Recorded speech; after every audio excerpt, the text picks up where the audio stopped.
Na mtazamaji, karibu kwa takriban dakika 30 ni kufahamisha taarifa hizi kwa kina. Wanakwetu wananiita Joasho Nsare, mfasiri kwenye lugha ya ishara ni Catherine Simaloi. Moja kwa moja mtazamaji, tunaangazia taarifa kutoka maeneo ya Transmara, na ni kwamba zaidi ya familia 100 zimelazimika kutafuta hifadhi katika shule ya msingi ya Sankale mjini Transmara baada ya nyumba zao kuchomwa moto. Vile mtazamaji, hivi sasa washukiwa wawili wamekamatwa kutokana na machafuko hayo. Mwandishi wetu Elizabeth Atieno na taarifa hii.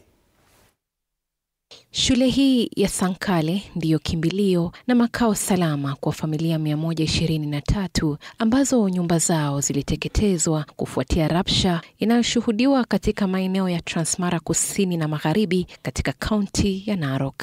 Tumeuliwa watoto wetu wawili na ni watoto watoko ambaye ako grade 7, mwingine ni ya 1. Ila hali inazidi kuwa ya kutamausha katika shule hii. Mawe haya yaliyosalia wazi bila miale ya moto au kuni yakiashiria njaa iliyokithiri. Maji pia ni haba. Tunamwona mama huyu akiandaa malazi ya wanao ambao wanalala sakafuni. Tuko shule. Sisi tuko shule hapa. Tumekuja na watoto shule na hakuna chakula ya kukula. Hakuna kabisa. Tangu tulikuja hapa, serikali hajasaidia sisi, watoto hakuna kitu wanakula. Tumewacha mahindi kwa huko amechomeka na nyumba. Sasa hii tunalia. Hakuna kitu tunakula.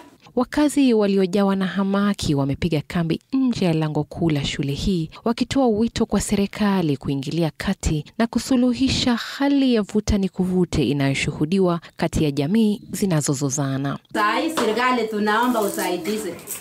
Watu wenye wako na makao sawa wameenda. Sasa hii tunateseka, tuko kwa shule.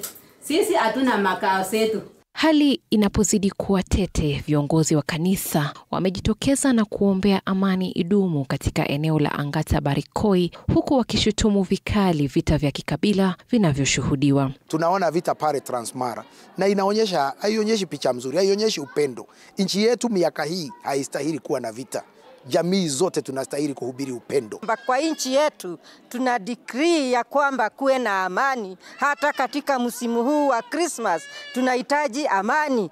Na sasa maafisa wa usalama katika eneo bunge la Transmara South wamewakamata washukiwa wawili wanaodaiwa kueneza vurugu hizo.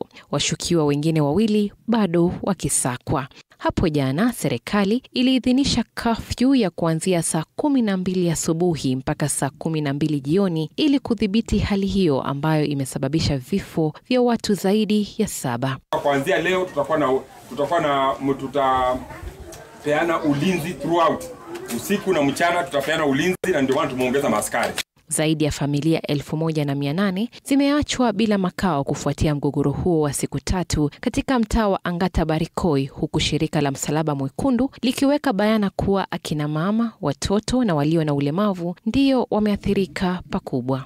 Kwa sababu bado tu nafikiri kama wiki 1-2 shule zinafunguliwa na watoto warudi shule. Naona mnaani. Sasa hataki shule zifunguliwe tena tuwe na shida ya watoto kwenda kuingia kwa madarasa. Maeneo yaliyoathirika na rabsha hizo ni Kararu, Oldonyo Orok, Siteti, Ratiki, Ololoma, Kerinkani, Kona, Isokon, Kondame, Olkiroti, Kapkeres, Mashangwa, Lolgorian, Sachangwan na Angata Barikoi. Elizabeth Atieno, TV 40.